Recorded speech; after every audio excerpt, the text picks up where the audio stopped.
In the opulent heart of Dubai's Emirates hills, a glamorous marriage turns sinister when international banker Daniel King is found dead in his mansion. As police investigate, his wife Clara's composed exterior unravels to reveal a web of deception, infidelity, and financial crimes lurking beneath their seemingly perfect life. In a world where luxury masks betrayal, the truth threatens to shatter everything they once held dear. Stay with me as we unravel the real truth. Welcome to Fatal Affairs, a channel solely focused on bringing daily told and untold crime cases on love, betrayal, and revenge. Thanks to all our viewers and subscribers for your unwavering support, and please don't forget to subscribe and hit the notification bell for future updates. We would really appreciate that. The peace of the early morning in Dubai's ultra-exclusive Emirates Hills neighborhood was shattered by the blaring wail of police sirens. The flashing red and blue lights bounced off the pristine marble exteriors of the grand villas that lined the golf course, creating an unsettling contrast between the calm luxury of the neighborhood and the unfolding chaos. A convoy of emergency vehicles sped toward Villa 42, a sprawling mansion that seemed to embody perfection, but inside, a chilling discovery awaited. Daniel King, a respected international banker, was found dead in his opulent home office. His lifeless body lay sprawled on the floor, and his position suggested a sudden, violent end. Meanwhile, his wife, Clara, sat quietly in the living room. In a designer nightgown, with her hands neatly folded in her lap, she appeared eerily composed. As police rushed to secure the scene, the juxtaposition between her calm demeanor and the brutal murder of her husband raised immediate questions. News outlets would soon blast the headline, "Expatriate Wife Kills Banker Husband in Dubai." But this sensational title only scratched the surface of a much darker truth. A web of deception, infidelity, and financial crimes was about to be uncovered, all tied to a marriage that, on the outside, appeared flawless. The carefully curated life that Clara and Daniel King had so skillfully presented to the world was crumbling, and the story behind their seemingly perfect existence would soon be exposed. Born in 1985 in the quiet, affluent area of Hampstead in London, Clara King, née Walker, came from humble beginnings. Her father, a secondary school teacher, and her mother, a librarian, instilled in her a strong work ethic and a thirst for knowledge. As a student at North London Collegiate School, Clara excelled, showing both intelligence and a natural charisma that made her stand out. It was clear from an early age that Clara had a unique combination of academic brilliance and social charm that would later serve her well in the cutthroat world of finance. After earning first-class honors at the London School of Economics, Clara quickly made a name for herself in the finance world. By her late 20s, she had already secured a prominent position at Goldman Sachs. Known for her sharp analytical skills and remarkable ability to close complex deals, she was admired by her colleagues. Clara seemed to effortlessly juggle multi-million-dollar projects during the day while still attending high-profile social events in the evenings. She could work all day on complicated deals and still look fresh for dinner with clients, recalls Maria Torres, a former colleague. It was at the 2012 Global Financial Summit in Singapore that Clara first met Daniel King, a senior executive at HSBC's international division. They crossed paths during a panel discussion on emerging markets, and as their eyes met across the room, a spark was ignited. David Chen, who was sitting next to Clara, recalled, "It was like something out of a movie. They locked eyes, and the chemistry was undeniable." After the event, Daniel approached Clara, and their conversation about market volatility quickly shifted to something more personal. They talked for hours, long after the venue staff had started clearing away the chairs.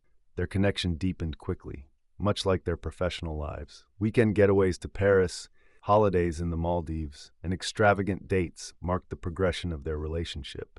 6 months after their first meeting, Daniel proposed to Clara on a private yacht in the Mediterranean, presenting her with a flawless 5-carat diamond ring. The wedding that followed was an extravagant affair held at the Burj Al Arab in Dubai, with 200 guests flown in from around the world. The bride wore a custom-made Vera Wang gown, while Daniel donned a Tom Ford tuxedo. Their union was the talk of the social scene, cementing their status as Dubai's golden couple. Clara transferred to Goldman Sachs' Dubai office, and together, they settled into the luxurious lifestyle that their high-profile positions afforded them. Clara and Daniel appeared to have the perfect life, After 3 years of marriage, they had built a loving home in Dubai, surrounded by friends and laughter. However, a shadow loomed over their happiness, their struggle with infertility. After many discussions and heartfelt moments, they decided to seek help at one of Dubai's top fertility clinics. The journey into IVF treatments was emotionally draining, filled with hope and heartache. Each cycle brought its own set of challenges, but through it all, Clara and Daniel found solace in each other. Friends observed how the experience seemed to strengthen their bond. They would often see the couple sharing quiet moments, holding hands during consultations, or comforting each other after disappointing news. Clara later confided in her best friend Rebecca about how Daniel had been her rock throughout the ordeal. "He's been incredible," Clara said, her voice filled with gratitude. "He never pressures me. He always reminds me that we're in this together, no matter what happens." Daniel's unwavering optimism helped Clara navigate the emotional roller coaster of IVF. He would often surprise her with small gestures, a handwritten note tucked into her purse, or a spontaneous picnic on the beach to lift her spirits. As the treatments progressed, they both remained hopeful for the future, envisioning the family they dreamed of having someday. Despite the setbacks, their love grew deeper, rooted in understanding and resilience. Through the highs and lows, Clara realized that their journey was not just about creating life, but also about nurturing their relationship. Together, they faced uncertainty with courage, knowing that whatever the outcome, they would always have each other. Their villa in Emirates Hills, purchased for a staggering $12 million, became a symbol of their success. Elegant dinner parties were hosted frequently, with Dubai's elite in attendance. Clara, seamlessly fitting into the city's high society, became known for her grace and charm. The couple was the epitome of perfection, their Instagram feeds filled with snapshots of royal galas, charity events at the Armani Hotel, and weekend trips to the desert in their Range Rover. To the outside world, Clara and Daniel were the embodiment of success and happiness. Yet beneath the polished surface of their perfect life, cracks were beginning to appear. Daniel's business trips became longer and more frequent, his usual daily video calls to Clara becoming less and less reliable. He would cite poor internet connections as an excuse, but his social media posts showed him in luxury hotels known for their excellent Wi-Fi. Clara, with her keen financial instincts, began to notice small discrepancies in their finances. Unexplained charges, hotel bookings in cities he hadn't mentioned, and missing documents from their meticulously maintained property portfolio. At first, Clara dismissed these irregularities as innocent mistakes, but as the months passed, her suspicions grew. Password changes on their shared accounts, the creation of new email addresses, and Daniel's increasingly distant behavior left her feeling like something was wrong. The man she had once known so intimately was becoming a stranger. Her growing unease was further compounded by the strange occurrences that began to surface. Calls would go silent when she picked up the phone, and text messages from Daniel would arrive at odd hours, always with an explanation that seemed too convenient. Credit card statements showed purchases at high-end jewelry stores that Daniel never mentioned as gifts. The once open book of a man she had married was now closed, with secrets hidden behind layers of half-truths. As 2023 drew to a close, Clara's world became a place of constant anxiety. Every unexplained absence, every odd behavior, seemed to confirm her worst fears. The perfect life she had carefully constructed with Daniel was beginning to feel like an elaborate facade, and soon she would uncover a series of revelations that would shatter everything she thought she knew about their marriage. Clara's life took a dramatic turn when she hired a private investigator. It wasn't a decision she made lightly. Each small doubt, each unexplained absence had been building up, gradually forming a picture of her fractured marriage. Sitting in the discreet office of Hassan al-Rashid, a former Dubai police detective turned private investigator, Clara clenched the armrests of her chair, her heart pounding with a mixture of dread and anticipation. "I need to know what my husband is really doing when he's supposed to be working." Clara's voice was steady but barely audible, as if speaking too loudly might shatter her fragile composure. Hassan had been involved in many cases concerning Dubai's expatriate community, and he knew when a marriage was under strain. But Clara's case was different. It would soon evolve into something far more complex than either of them could have anticipated. Hassan assembled a team of former intelligence officers, digital forensics experts, and financial investigators, setting the wheels of the investigation in motion. They began with Daniel's daily routines, tracking his every movement with meticulous precision. Within days, they uncovered their first clue. After leaving his office at HSBC's regional headquarters, Daniel's usual path took an unexpected detour. Instead of heading to a business dinner, he drove through the quieter streets of Jumeirah, ending up at a luxury apartment complex called Alif Towers. This was unusual. Daniel had never mentioned visiting this part of the city. Clara was shown photographs of Daniel entering the building through a private entrance, carrying shopping bags from high-end boutiques. The security footage revealed he had visited this location several times a week, always taking care to avoid the main roads where traffic cameras could capture his movements. But it was a balcony photograph that shattered the facade of their marriage. The image showed Daniel, relaxed and in casual clothes, holding a young child. Two other children were playing at his feet. The twins were unmistakably his, their features a mirror image of his own. One child, approximately 14 months old, caught Clara's attention immediately. Hassan explained gently, "The younger one is about 14 months. The twins appear to be around 3 years old." Clara's heart sank as the pieces of her world began to crack. The investigation into the apartment's ownership revealed it had been purchased 5 years earlier through a shell company called Dissat Rose Holdings.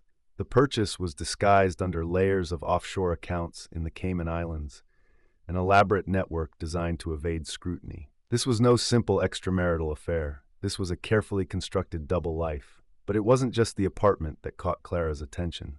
Hassan's team uncovered a second marriage certificate, filed under Daniel's legal name, with a Muslim woman named Amelia Khan. The document showed that Daniel had married her 4 years ago, during one of his supposed business trips to Singapore. Amelia Khan was a prominent figure in Dubai, born into a wealthy family with connections that spanned the business world. She had a PhD in chemical engineering from Imperial College London and worked as a research director at Dubai Science Park. The revelation was more than Clara had prepared for. Amelia had 3 children with Daniel, Zara and Yasmin, twins who were now 3 years old, and Sophia, a 1-year-old born during the time Daniel had claimed to be in Hong Kong. Clara felt a knot form in her stomach as she learned about the life Daniel had been leading with his second family, a life that had been carefully kept secret from her. Amelia's life with Daniel was well documented on social media, private accounts that Hassan's team had managed to access. The photos painted a picture of Daniel integrated into a completely different world, one that was deeply connected to local Dubai traditions. Daniel had not just lived with Amelia, but had fully embraced the culture, learning Arabic, participating in family gatherings, and spending holidays in traditional Emirati dress. Meanwhile, Clara was left to carry on with their perfect life in the Western expatriate bubble, unaware of the world Daniel had created on the other side of Dubai. The more Clara learned, the more the realization hit her. Daniel's betrayal went far beyond a second family. The entire life they had built together was a lie. As the days passed, Clara became increasingly obsessed with uncovering the truth. The investigation revealed even more shocking findings. Daniel was involved in large-scale financial fraud, misappropriating funds from clients and using his banking position to funnel money through multiple shell companies. Clara now had proof that Daniel had been living off 2 families' fortunes, one of them built on deception and financial fraud. The weight of her discovery took a toll on Clara. She stopped eating, lost weight rapidly, and her mental state deteriorated. The once carefree woman who had enjoyed Dubai's luxury lifestyle now found herself consumed by anxiety, constantly reliving each lie Daniel had told. It was as if every moment they had spent together was tainted by his betrayal. The scope of the deception hit Clara hard, but nothing would prepare her for the discovery of Daniel's plan to leave her for good. She found encrypted emails from Daniel, revealing his intention to move to HSBC's Hong Kong office, but without her. The transfer request was clear. He planned to bring Amelia and the children with him. Clara felt the weight of her life being erased, as if she had never existed in Daniel's plans. Every part of her that had once been whole was now shattered. But in the midst of this darkness, she made a decision that would change everything. The days that followed Clara's discoveries were filled with turmoil and confusion. She had begun to make arrangements, planning how to confront Daniel and bring his secret life into the open. But as the layers of deception peeled away, Clara realized she could not merely confront him with the evidence. The stakes had escalated far beyond what she could have ever imagined. It was February 15th, 2024, and the day had begun like any other in Dubai's exclusive Emirates Hills community. The sun had cast long shadows across the manicured lawns as the domestic staff arrived at their employers' villas. Clara, ever meticulous, followed her normal routine, leaving the villa at 7:15 a.m. in her Mercedes, heading toward her office at Goldman Sachs. But this day, unlike any other, would change everything. As Clara drove toward Festival City Mall, a feeling of unease washed over her. She had been in control of the investigation, piecing together each detail, but now her emotions seemed to be overwhelming her once steady resolve. Clara knew what she had to do. She parked her car at the mall, took a taxi back to Emirates Hills, and entered the villa through the service entrance, avoiding the main security cameras. The household staff, unusually given the day off, wouldn't be a concern. She methodically prepared for the confrontation, moving with a chilling calmness that belied the storm of emotions raging within her. Security footage later showed Clara making 3 separate trips to different hardware stores across Dubai, purchasing items with cash. At 5:03 p.m., she sent Daniel a text claiming, "I've made your favorite dinner. Please come home soon. We need to talk." His reply was quick, "Leaving the office now, be home in 30. At 5:42 p.m., the security cameras at the main gate captured Daniel's car entering the compound. His arrival seemed like any other. There was nothing out of the ordinary. Clara had made sure everything looked normal, but behind the scenes, everything was far from ordinary. The villa, usually filled with the hum of staff and routine, was eerily silent. Daniel walked into the house, calling out to Clara, expecting her to be in the kitchen or living room. But it wasn't the soft warmth of dinner that greeted him. Instead, he found Clara sitting calmly in his home office, papers scattered across the desk. Documents, photographs, bank statements, and a marriage certificate that didn't belong to them. It was a document that would alter the course of their lives forever. The second marriage certificate, showing his union with Amelia, was spread out in front of her, a silent accusation of the life Daniel had kept hidden from Clara for years. Clara looked at him with a composed expression, almost detached from the rage boiling beneath the surface. "We need to talk about Amelia," she said quietly, her voice low but firm. The words hung in the air between them, their weight suffocating the space. Daniel, still reeling from the surprise of being confronted, didn't immediately respond. He froze, the enormity of the situation beginning to sink in. But before he could utter a word, Clara reached for the 9mm Glock pistol she had acquired, the weapon that would soon change everything. The first shot echoed through the villa, striking Daniel in the chest from about 3 meters away. He stumbled backward, knocking over a pen holder on the desk as he tried to process what had just happened. But Clara wasn't done. She took a step closer, fired a second shot that hit his head, and then, in a final act of desperation, she fired a third shot directly into his heart. The sounds of the gunshots were muffled by the villa's soundproof walls, but the impact was undeniable. At 6:13 p.m., Clara made a call to emergency services. Her voice, recorded by the dispatcher, was disturbingly calm. "I just shot my husband. Villa 42, Emirates Hills. Please send the police," she said, the words calculated and chilling in their lack of emotion. First responders arrived at the scene within minutes. Officer C.D. Al-Manuri was the first on the scene, finding the front door wide open. Clara was sitting in the living room, the gun placed calmly on the coffee table before her. Daniel's body lay in the office, surrounded by the scattered documents that would expose the double life he had been leading. Forensic investigators arrived shortly after, and the crime scene was methodically documented. The details of the murder painted a clear picture. Clara had planned this moment with a chilling precision. The plastic sheeting behind the bookshelves in the office was evidence of the meticulous preparation she had taken to contain the aftermath. She had thought this through for weeks, perhaps months, as the realization of Daniel's betrayal had festered inside her. While Clara's actions were shocking, they didn't come as a complete surprise to those closest to her. Her friends had noticed the changes in her over the last several months, the withdrawal, the anxiety, and the sudden shifts in her behavior. Still, no one had suspected that it would culminate in such a violent act. Clara was calm, almost eerily so. When asked if she needed to collect any personal items, she replied, "Everything I need to know is in the office." She made no attempt to contact family or friends.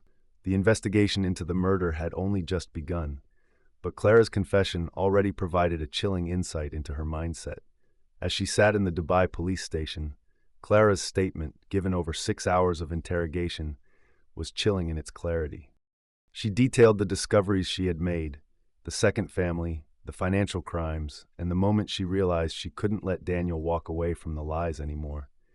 "I couldn't let him leave us both," Clara told the investigators. "He was planning to disappear with her and the children. All these years of lies, of watching me go through fertility treatments while he had children with her. I couldn't let him win." The investigation into Daniel's murder continued through the night, and the crime scene revealed more than just the violence of the moment. The meticulous planning, the hidden weapons, and the financial documents that littered the office painted a damning portrait of Clara's actions. The shooting of Daniel King by his wife Clara sent shockwaves through Dubai's elite expatriate community.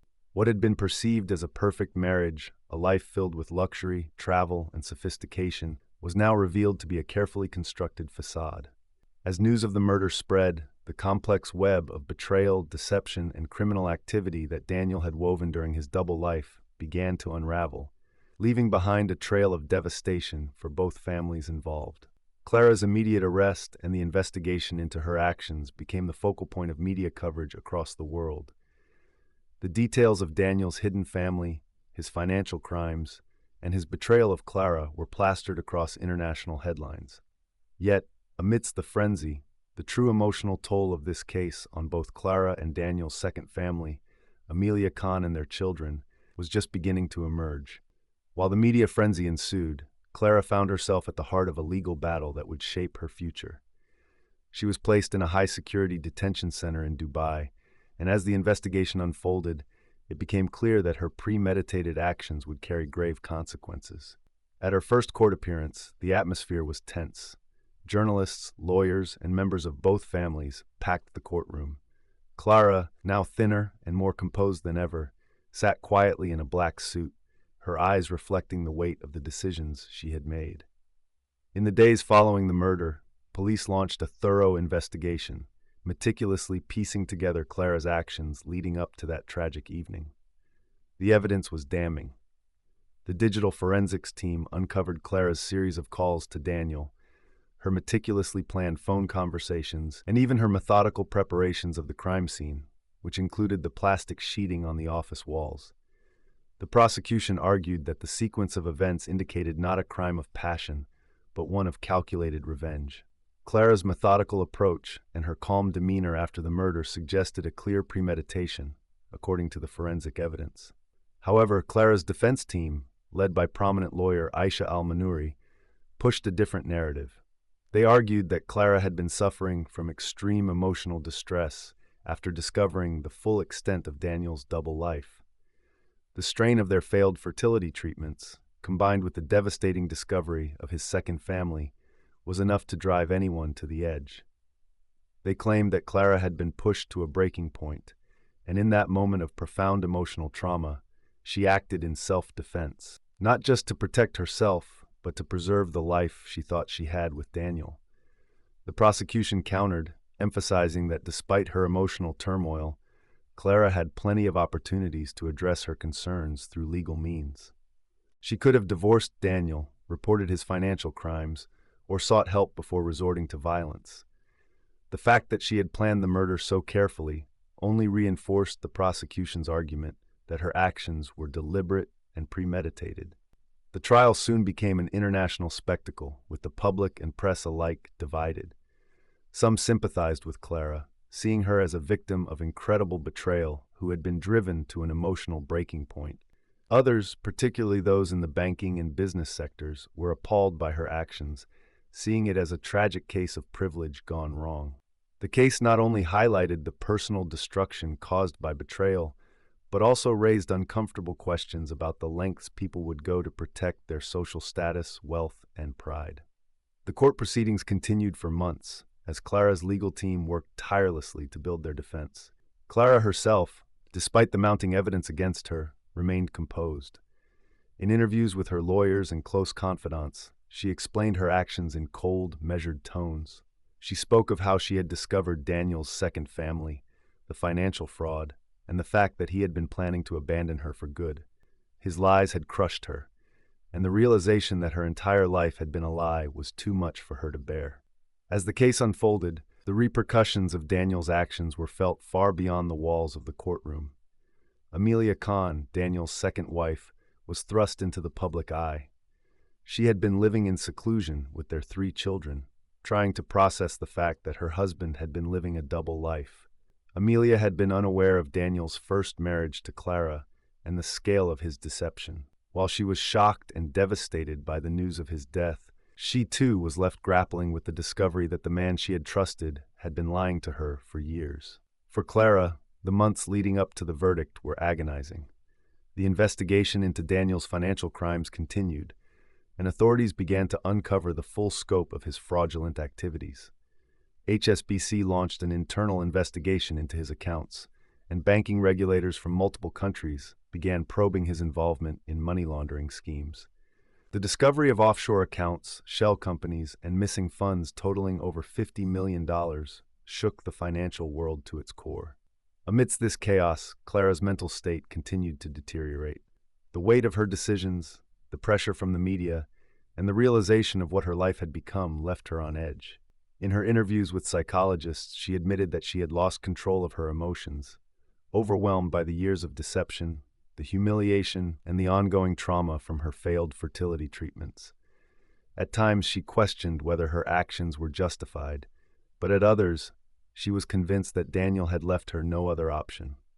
As the trial approached its final phase, the emotional toll on both families was undeniable. Clara's parents arrived in Dubai from London, shocked and heartbroken by their daughter's actions. They found themselves in an impossible position, trying to support their daughter while also grappling with the reality of her crime. Meanwhile, Daniel's family struggled to come to terms with the enormity of his betrayal. The revelation of his second family, his financial crimes, and the fact that he had fathered children with another woman while married to Clara made the loss all the more painful. On July 15, 2024, after weeks of deliberation, the Dubai Criminal Court reached its verdict. Clara King was found guilty of second-degree murder, a lesser charge than the first-degree murder the prosecution had initially sought. The court acknowledged the extreme emotional distress Clara had been under, but the premeditation involved in the crime could not be overlooked. The judge's sentencing statement was clear. This court recognizes the extraordinary circumstances that led to this tragedy. However, we cannot condone taking the law into one's own hands. Clara was sentenced to 15 years in prison with the possibility of deportation to the UK after serving 10 years. The court took into account her mental state and the psychological trauma she had experienced, but the severity of her crime could not be ignored. The financial crimes uncovered through Clara's investigation were also part of the sentencing process, and they led to regulatory reforms in the financial industry across multiple countries. As Clara began her prison sentence, the ripple effects of the case continued to reverberate through Dubai's expatriate community. The case exposed the darker side of the financial world, the pressures of living a double life, and the destructive consequences of betrayal. For Amelia Khan and her children, the aftermath was just beginning. They, too, would have to navigate the complexities of Daniel's deception and the loss of a father who had seemed so perfect in his outward appearance. If you found this story interesting, please hit the like button and leave a comment below. Also, don't forget to subscribe for more daily chilling true crime stories on love, betrayal, and revenge. See you on the next one.